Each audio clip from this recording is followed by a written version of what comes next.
이제 문재인 대통령이 이제 선거 기간에 든든한 대통령, 더 준비된 그렇게 좀 술러는 했잖아요. 사람들이 그 의미를 그때까지는 잘 몰랐을 거예요. 근데 딱 입성하시니까 거기 박근혜 씨는 옛날에 거기 살기만 했지 거기서 국가 운영은 안 해봤잖아요. 우리 문재인 대통령은 거기 5년간 여민관에 근무하면서 요즘 텔레비전에 나오는 이 모든 풍경이 그때 하던 그대로 하시는 거거든요. 다 하던 건데 지금 와서 왜 새로운 것처럼 보일까? 이상하죠? 예. 그 원래 여민관에 근무하던 참모들이 새벽에 7시에 출근해, 7시도 전에 출근해서 하루 종일 시달리다가 점심밥 먹고 잠시 한숨 돌리기 위해서 커피 들고 다니면서 자기들끼리 마시고 그랬거든요.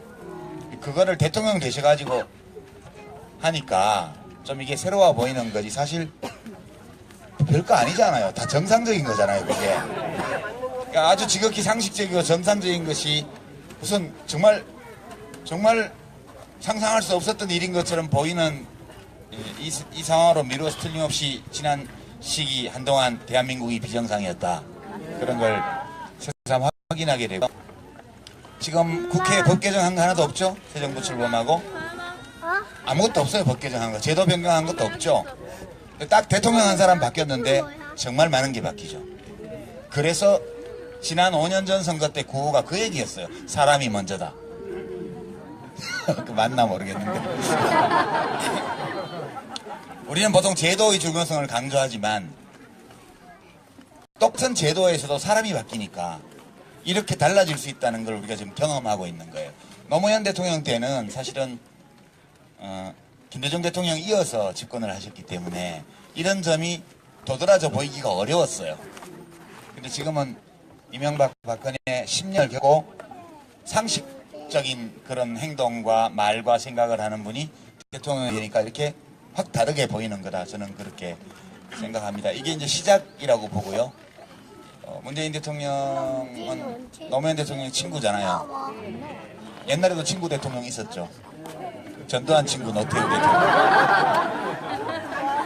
함께 목숨 걸고 쿠데타를 하는 사람들.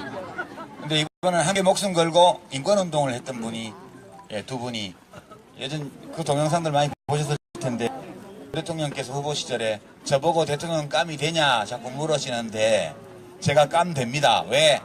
문재인 친구거든요. 예, 그렇게 말씀하셨던 동영상 다 보셨을 겁니다. 노무현 대통령이 그렇게 말씀하신 거에는 충분한 이유가 있었죠.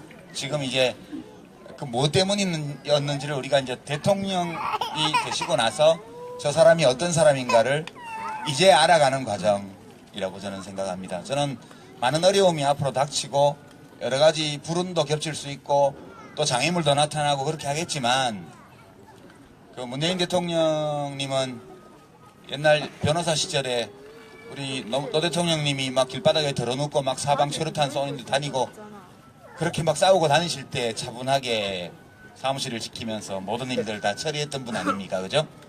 그렇게 평정한 그런 분위기에서 5년간 해나가실 것으로 기대하고 또는 저는 그렇게 믿습니다. 아마 대통령님이 친구가 노무현 친구 문재인이 아니고 문재인 친구 노무현이다 이렇게 말씀하셨던 그분이 대통령 되신 거 보고 되게 좋아하실 거라고 생각합니다.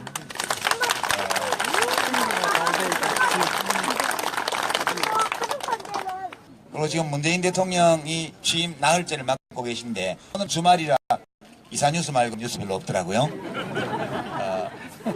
결국은 언제가 되면 이 부정적 감정을 떨쳐내고 그분을 회상할 수 있을까 생각해보면 100% 완벽하게 좋은 사회는 아니라 할지라도 우리가 이 정도면 우리가 많이 이루었어. 아직 이루지 못한 것들이 더 있긴 하지만 그건 또 이룰 수 있을 거야 라는 믿음과 희망을 가지는 상황이 되면 떨쳐낼 수 있을 것 같아요. 그죠? 그게 돼야 될 것 같아요. 진짜 우리 대통령님에 대한 애도가 완성될 수는 없겠으나 그래도 우리가 제대로 된 애도를 충분히 했다라고 느끼는 어떤 시점, 그거는 우리가 사는 세상이 진짜 원칙과 상식이 통하고 우리 개개인이 인간답게 생각하고 행동하고 말하고 그리고 이 모든 제도가 우리의 인간다움을 해치지 않는 수준까지 가야 비로소 우리 노무현 대통령님에 대한 애도는 1차적으로 종결되는 것이다. 그때까지 시간이 좀 많이 남아있다고 생각하고요. 그 기간에 대통령과 또 우리들이 다 같이 노력해야 된다고 생각합니다. 제가 여러분들 중에도 제가 어디서 보면 뭐 일 좀 해주세요 뭐 그런 분도 계신데요. 제가 이제 그냥 이 자리니까 제가 말씀을 드리면 왜 안 하려고 할까? 그리고 문재인 대통령은 저를 안 부르실 거예요. 왜냐하면 제가 왜 안 하려고 하는지를 아시기 때문에요. 그러니까 제가 지금 이 마음속에 그런 그리움이나 희망 이런 긍정적인 감정과 함께 여전히 제 마음속에서는 원망이나 미움 같은 부정적 감정이 있어요. 제가 생각해 볼 때. 이런 감사합니다. 이런 부정적 감정을 잘 다스리지 못하는 상태에서 국가의 강제 권력, 공권력을 다루는 자리로 가게 되면 그게 저도 행복하지 않고 다른 사람도 행복하게 해주기 어렵고 또 문재인 대통령이 좋은 정치를 펴는데도 도움이 안 될 거다라고 저는 생각했습니다. 그래서 문재인 대통령을 후보 시절이나 그 전부터 제가 뵈면 매번 제가 놀라던 게 그거예요. 그분의 마음속에도 그런 부정적 감정이 있는지 없는지는 모르겠으나 적어도 제가 대하면서 대화하고 같이 이렇게 지내면서 느끼기에는 그분 마음속에 그런 부정적 감정이 있다는 걸 느낄 수가 없어요. 느껴지지가 않아요. 감지가 안 돼요. 그래서 이거는 아예 그런 게 없거나 또는 있긴 있지만 그것을 완벽하게 통제할 수 있는 능력, 내면적인 능력을 가지고 있거나 그럴 때에만 남들이 못 느끼게 할 수 있는 거거든요. 저는 아직도 까칠까칠하고 뾰족뾰족해요. 말을 하다 보면 저도 모르게 그런 감정의 조각들이 튀어나가고 사람들이 그걸 감지해요. 근데 문재인 대통령님은 그걸 제가 지난 5년 또는 지난 8년간 배워왔지만 느낄 수가 없어서 지금도 예전에도요. 그래서 제가 문재인이라는 사람을 존경하고 좋아하는 데는 물론 노무현 대통령님하고 좀 달라요. 노무현 대통령은 사랑스러운 분이고요, 진짜. 그리고 뭘 안 해드리면 내가 마음이 불편해지는 분이셨어요. 뭘 해드리고 싶은 분이었어요. 근데 문재인 대통령님은 막 그렇게 사랑스럽다고 하기는 어렵죠. 예, 그리고 뭘 막 해드리고 싶은 마음이 막 생기는 분도 아니에요. 근데 어떤 분이냐 하면 좀 기대도 괜찮겠다 싶은 분이에요. 그죠? 아니, 노무현 대통령님은 지지자를 굉장히 고달프게 만드는 지도자셨어요. 뭐 우리가 좀 기대해야 되는데 맨날 마음 쓰고 안타까워하고 뭐 보태드려야 되는데 막 안달복달하고 이런 지도자셨잖아요. 근데 왜 그랬을까 하면 사랑스러우니까. 근데 문재인 대통령님은 사랑스럽다는 표현은 잘 안 어울려. 그건 정숙 씨한테만 그런 거고. 그죠? 정숙 씨한테만 그런 거고 우리가 보기에는 좀 무뚝뚝하고 그 말도 맛깔나게 못하시고 애정 표현도 별로 없는 분이고 그런 분인데 왠지 내가 어려울 때 좀 기대도 될 것 같은 느낌이 드는 분이세요. 그런 지도자가 더 낫죠. 지지자 입장에는. 그죠? 지금 딱 보내놓으니까 혼자 살아서 자시잖아요. 지금 뭐 보태드릴 게 있어요? 없잖아요. 그래서 잘 뽑았다 그렇게 생각하고요. 국회에서 법 하나 만든 게 없어요. 지금 3일 동안 만들기는 시간이 너무 짧았죠. 근데 많은 것이 바뀌잖아요. 그러니까 인천국제공항에 6,000명 비정규직에 앞으로 3,500명 더 뽑으면 10,000명인데 그걸 다 정규직으로 만들겠다고 공항공사 사장님이 그러셨는데 왜 그랬겠어요? 그 전에 대통령들은 비정규직을 좋아했고 지금 대통령은 정규직을 좋아하니까 그런 거예요. 그죠? 대통령이 좋아하는 걸 하는 거죠. 그리고 뭐 괜히 대통령이 거기 가셨겠어요? 다 실무자들이 지금 청와대 참모 실무진이 없어요. 아직 수석만 임명이 돼 있지. 근데 인수 TF라고 지금 한 50명 들어가 있다고 신문에 났죠? 거기에 있는 어떤 분들이 이렇게 옆구리 찔러서 뭐 좀 해보세요. 뭐 공사사장 계속 하시고 싶으면. 그러니까 이제 당연히 대통령이 신임 대통령이 좋아할 일을 해야죠. 그러니까 저희가 다 정규직화 만명하겠습니다. 그러니까 대통령님 첫 번째 외부 일정을 거기 잡죠. 이렇게 대통령이 가셔가지고 뭐 말씀 듣고 그다음에 뭐 좋은 소식이 있던데요. 이러니까 이제 그 사장님이 저희 정규직 하겠습니다. 이랬잖아요. 이렇게 간단해. 이걸 왜 못했는지 몰라 예전에. 그죠? 그런 생각 안 드세요? 그래서 이런 식으로 모든 비정규직을 한꺼번에 해결하지는 못하지만 대통령의 힘으로 권력으로 손이 닿는 데까지는 해결해 나가야 된다고 저는 봐요. 그렇게 하면서 또 법과 제도를 손봐서 전체적으로 이 온기가 퍼져나가도록 하는 거. 이런 식으로 해나간다면 저는 한 5년 후에는 아직 우리 대한민국 갈 길이 많이 남아있긴 하지만 그래도 우리가 진도를 많이 나왔고 또 앞으로 더 진도를 나갈 수 있다는 희망이 보인다. 이렇게 되면 문재인 대통령이 퇴임하실 때쯤이면 저도 이 봉화마을에 와도 슬픈 감정이나 누구에 대한 원망이나 미움을 안 느끼면서 묘역에 참배할 수 있지 않을까 그런 희망을 갖고 있습니다. 이런 희망을 여러분과 나누고 싶고요. 제가 그 정부 공무원은 안 한다 그렇게 결심을 하고 후보 시절에 당선되시고는 제가 못 뵀어요. 뵐 수가 없죠 이제 아무렇게나. 그전에는 제가 전화번호도 알거든요. 이렇게 문자 드리면 콜백도 해주시고 이랬는데 지금은 이제 제가 함부로 문자질 하면 비선되잖아요. 그래서 비선이 되면 안 되기 때문에 제가 전화도 안 드리고 연락도 안 합니다. 바쁘시니까 저한테 연락하실 일도 없죠.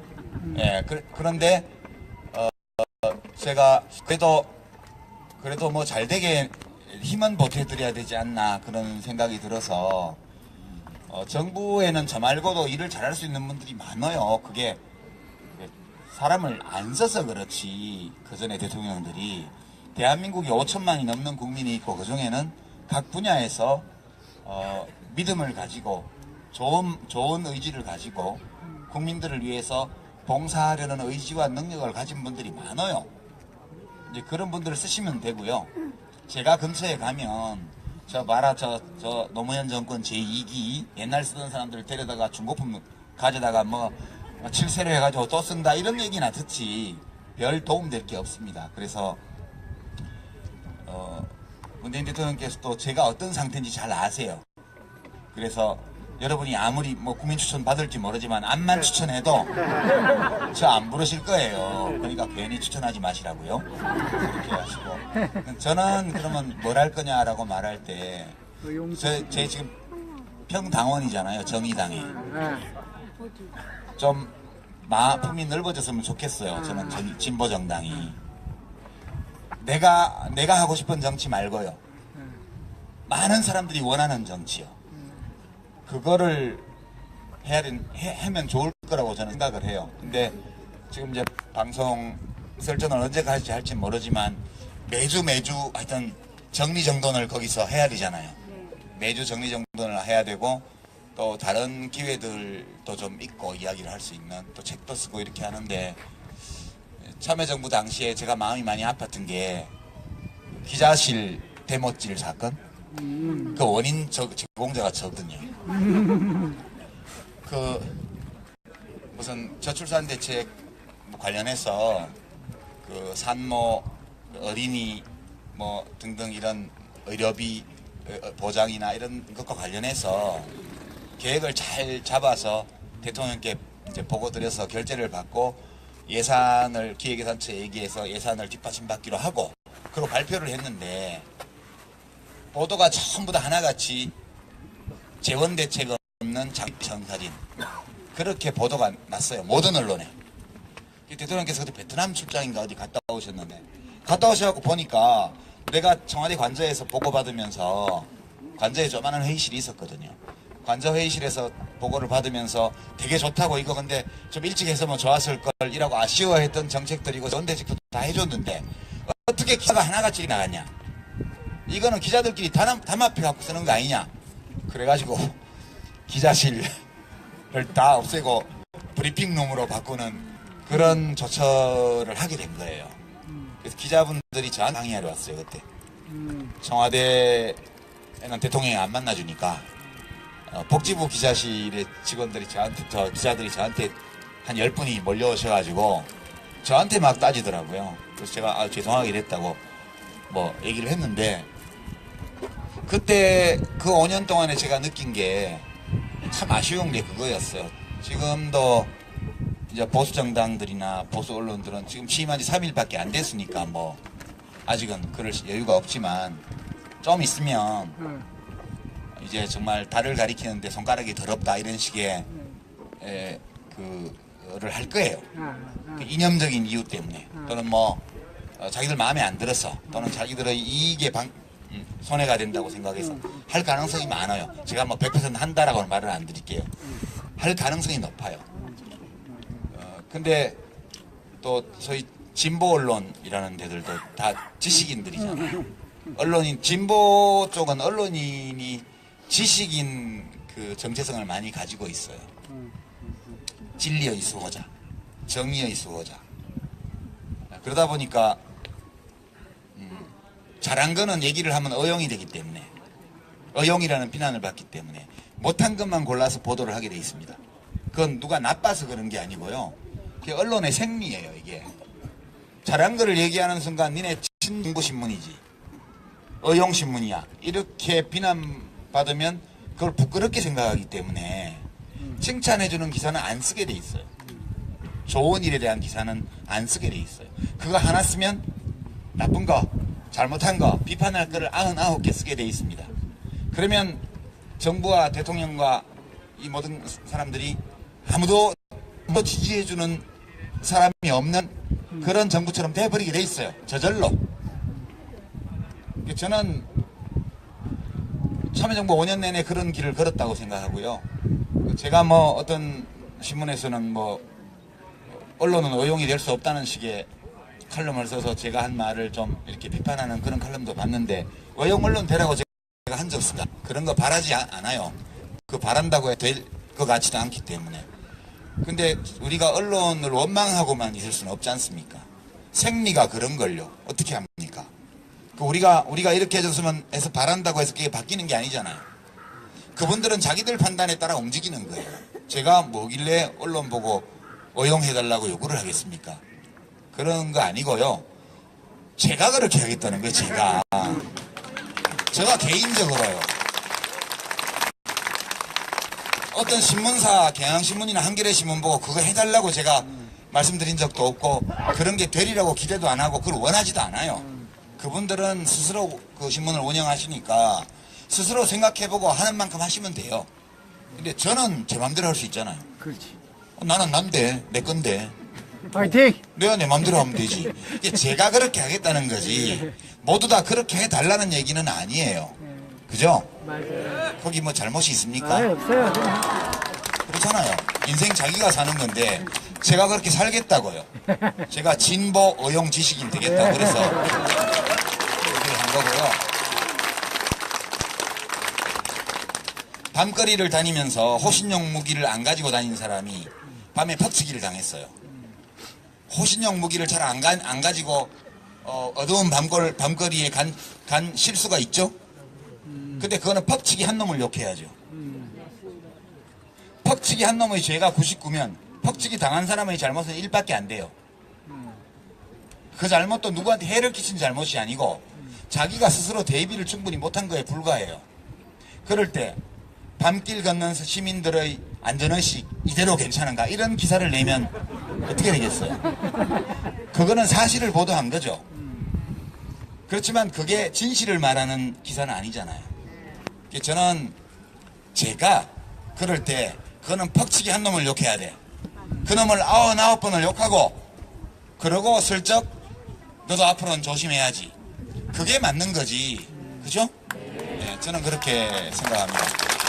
대통령이 권력을 가졌다고 해서 그 사람이 하는 실수, 그들이 하는 잘못, 이것만 99개를 채우는 이런 거는 소신에 따라서는 언론사들이 할 수 있지만 저는 그렇게 안 하겠다는 거예요.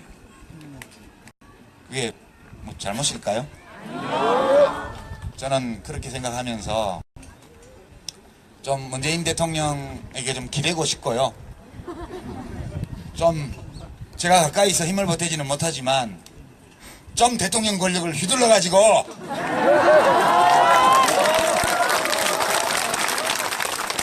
지금 3일 동안은 잘하신 것 같아요. 저는 원래 리버럴이라 지시 이런 단어를 싫어하는데요. 세상에 지시라는 단어가 이렇게 정겹게 들리다니. 1호 지시 일자리위원회 설치, 2호 지시 국정교과서 폐지. 이게 그래 이렇게 재량권 행사를 안 할 거면 전공교실을 뭐하러 해? 그런 생각이 들어요. 제가 가까이서 못 도와드리니까 죄송하긴 한데 힘 많이 써주십시오. 그런 말씀드리고 싶고요. 그리고 정말 국민들이 어려울 때 하소연하고 기댈 수 있는, 저는 인천공항의 그 비정규직 여직원들이 이렇게 눈물 닦는 거 보면서 되게 마음이 아리더라고요. 같이 눈물이 날 것 같은 그런 느낌이었어요. 10,000명밖에 안 되지만 천리길도 한 걸음부터인데 10,000명에서 시작해서 1,000,000명 갈 수 있잖아요. 그렇게 해주시기를 기대하고요. 저는 진보 오용 지식인으로서 문재인 대통령한테 이거 해주세요 저거 해주세요 하나도 없습니다. 제가 개인적으로는 자리 주세요 이런 거 없고요. 그런 거 안 해요. 제가 알아서 해요. 뭐 청와대 로비에서 어디 프로그램 하나 넣어주세요 이런 거 안 해요. 제 힘으로 할 겁니다. 다 제 힘으로 하고 아무것도 안 바라고요. 개인적으로 아무것도 안 받으려고 그러고요. 그냥 제가 좋아서 어용하는 거예요. 뭐 윤창중 전 대변인처럼 뭐 자리 하나 받으려고 말도 안 되는 칼럼들 그렇게 써제끼다가 가서 대통령 대변인 가서 성추행 해가지고 사고나 치고 이런 게 어용이죠. 이런 게 어용이에요. 편들어 줄 거면 자리 받지 말라는 거예요. 그래야 당당한 어용이 되죠.